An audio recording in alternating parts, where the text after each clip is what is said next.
Download करें जनमत Haryana app. सभी का यहाँ पर स्वागत है। जैसा कि आप सबको पता है कि आज हम न्यूज इकट्ठे कहना चाहती हूँ कि महिला कांग्रेस हर जगह अपना आभार और अच्छी ड्यूटी निभाना चाहिए। हम लोग के प्रभारी भाई विवेक बंसली, हम हरियाणा भर से जो दूसरे साथी आए सरपंच श्री बद्री नारायण शर्मा इलाहाबाद से ज्वाइन कर रहे हैं। कांग्रेस परिवार की ओर से बहुत बहुत हार्दिक। हम लोगों ने जो रणनीति बनाई है, पूरे जो 30 तारीख तक हर कार्यकर्ता को जिम्मेदारी दी जाएगी, बूथ स्तर पर जो है नियोजन किया जाएगा और इस बात को हम सुनिश्चित करेंगे कि ये चुनाव हम जीते। और बहुत महत्वपूर्ण बात है, इससे विपक्ष मजबूत होगा। अविश्वास प्रस्ताव की जो बात करते हैं, एक एक जो है कहते हैं ना कि समुद्र में एक एक बूंद जो है वो समुद्र बनाती है। तो हम सब लोग अगर एक एक विधायक हमारे उसमें वृद्धि होगी तो हम सब लोगों की हमारी इसमें विपक्ष की ताकत बढ़ेगी और इस सरकार की जो कारगुजारियां हैं उसको हम लोग और मजबूती के साथ उजागर कर सकेंगे। और ख़ास तौर से जो मुख्यमंत्री हैं, जो वर्तमान मुख्यमंत्री, उनकी असफलताओं को हम लोग जनता के बीच में लेकर जाएंगे। सर, कितनी चुनौती मान रहे हैं इलाहाबाद बाई इलेक्शन? अभय सिंह कह चुके हैं कि हैट्रिक लगा चुके हैं, चौका मारेंगे। देखिए, वो मैं उस पर ज़्यादा टिप्पणी नहीं करना चाहूँगा। जैसा कि अभी बात आई थी, अविश्वास प्रस्ताव में वो इस्तीफ़ा दे देते हैं जब आता है, और उन्होंने ही ये इस बात को कृषि बिलों को लेकर इस्तीफ़ा दिया था।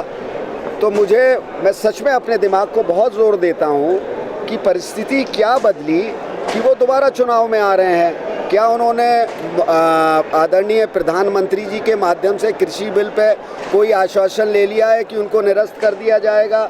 और अगर ऐसा नहीं है कि स्थिति यथातथ जस की तस बनी हुई है, तो फिर किस बात को लेकर वो चुनाव लड़ रहे हैं? जनता को बस के सामने ये तो बात बताएं ना कि मैंने इस्तीफ़ा क्यों दिया और अब परिस्थिति ये बदली है, अब हम चुनाव में लड़ रहे हैं। तो उनको चौवे छक्के की बात करने दीजिए। कहते हैं ना, शेर और खरगोश की लड़ाई, आपने खरगोश और कछुए की लड़ाई, वो दौड़ आपने सुनी होगी। तो हम लोग तो ज़्यादा बड़बोले हैं नहीं, हम लोग अपने काम करते हैं और उसका जो प्रतिफल ज़मीन पर और इस चुनाव के परिणाम में हमारे पास ऐसे योद्धा हैं जो हमारे दोनों शीर्ष नेतृत्व की, हमें पूरा विश्वास है कि इनके नेतृत्व में हम चुनाव जीतेंगे। 20 स्टार प्रत्याशियों की लिस्ट जारी की गई कांग्रेस की तरफ से, आपका क्या सिस्टम है, कैसे कब से प्रचार करेंगे आप? चुनाव तो आज से अब चुनाव प्रचार शुरू हो गया है। सब लोगों की जिम्मेदारी, मैंने जैसे कहा कि लगाई गई है। सब लोग अपने अपने जिम्मेदारियों का निर्वाह करेंगे और चुनाव प्रचार में जुटेंगे। सर, CWC की मीटिंग होने जा रही है, क्या अहम बात रहेगी? देखिए, उसमें कुछ मुद्दे हैं, वो सभी CWC की बैठक ही अपने आप में अहम होती है, तो उसके दूरगामी परिणाम होते हैं। महत्वपूर्ण विषय हैं जिनको लेकर चर्चा होगी और उसको आपको जब वो बैठक संपन्न होगी तो आपको खुद ब खुद पता चलेगा क्या उसमें एक्शन लिया जाएगा। अब देखिए, इस पे तो मैं अभी कुछ कि कौन लिया जाएगा कौन, अभी मैंने कहा ना कि जब बैठक में विचार विमर्श होगा, सब मुद्दों पे विचार विमर्श होगा और जो उसका निष्कर्ष निकलेगा आप लोगों के सामने आएगा। तो कांग्रेस पार्टी की किससे आपके उम्मीदवार की टक्कर मान रहे हैं आप? हम तो देखिए, अगर आप स्पष्ट रूप से पूछना चाहें और स्पष्टता के साथ हम ये कहेंगे कि हमें इस समय ऐसा महसूस होता है कि हमारे सामने कोई टक्कर नहीं है। लोगों का जो हमें रिएक्शन मिल रहा है और हमारे कार्यकर्ताओं का उत्साह ये दिखा रहा है कि ये चुनाव कांग्रेस पार्टी जीत रही है। लेकिन ओवर कॉन्फिडेंस से मैं नहीं कह रही, ज़मीन की जो स्थिति हमने देखी है और दिन प्रतिदिन जैसे कांग्रेस पार्टी का ग्राफ बढ़ता जा रहा है, मुझे पूरा विश्वास है कि लोगों का मन है कि ये चुनाव कांग्रेस को जिताएंगे।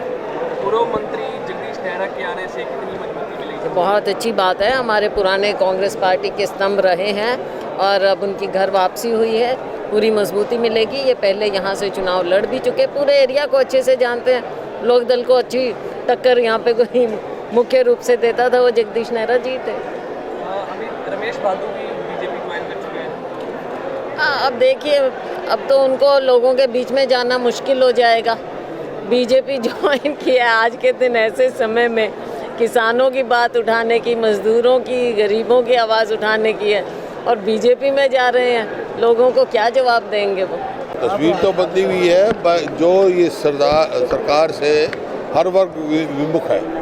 जैसे मैं आज तरावड़ी भी गया था, किसानों की खरीद नहीं हो रही धान की, उनको एमएसपी नहीं मिल रही। बाजरे का जो एमएसपी 2250 रुपये है, 800 रुपये बिक रहा है या 1000 बिक रहा है, और ये कह रहे 72 में हम 600 देंगे, बाकी कहाँ से जाएगा? तो किसान है या गरीब आदमी है, मजदूरी भी कम हुई, जैसे मैंने हर वर्ग इनसे परेशान है। तो कांग्रेस पार्टी की तरफ देख रहे हैं और लोगों को कांग्रेस पार्टी से ही उम्मीद है। तो यहाँ बाई इलेक्शन में कांग्रेस पार्टी की जीत होगी। उन्हें साहब गढ़ की बात की जाती है, अभी INLD का गढ़ है, हर बार INLD जीतती है। इस बार क्या कांग्रेस हर बार तो नहीं, 2005 में तो भरत सिंह जीते थे कांग्रेस में। लेकिन एक आंकड़ा कहता है कि यहाँ पर INLD जीतती है। हाँ, गढ़ कहते हैं अब के ये गढ़ टूटेगा, कांग्रेस जीतेगी। राजनीति के आगे, राजनीति के पीछे, हर हलचल को जानने के लिए हमारे YouTube चैनल जनमत हरियाणा को लाइक करें, सब्सक्राइब करें और अपडेट रहने के लिए बेल आइकन दबाना ना भूलें। देखते रहें जनमत हरियाणा, सच के अलावा कुछ भी नहीं।